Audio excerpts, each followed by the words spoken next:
Alaska has one of the highest rates in the nation for domestic violence. For victims, it's easy to remain in the shadows of fear. I'm a victim of domestic violence. For Caroline Jamison, it's the first time she's truly speaking up. It's been very hard because, like I said, people don't believe you. But because the world doesn't see domestic violence as you see it when you've been through it.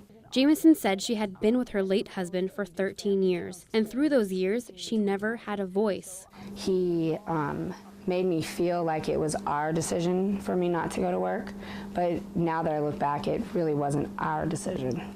Advocates at AWAIC say victims of domestic abuse have a hard time recovering from years of an abusive relationship, especially those who were stay-at-home mothers and were 100% reliant on their partner. It's definitely difficult because I think a lot of stay-at-home moms don't realize all that they have done and how a lot of times they are kind of the ones holding the family together to some extent. Svenkara helps women at AWAIC get back on their feet. She says it starts by helping them find financial security without their abuser. Huge part of domestic violence is making the victim financially reliant on the abuser to isolate them. And so a lot of times women aren't allowed to work because then they're more reliant on them and they have more of the power and control, which is all that domestic violence is.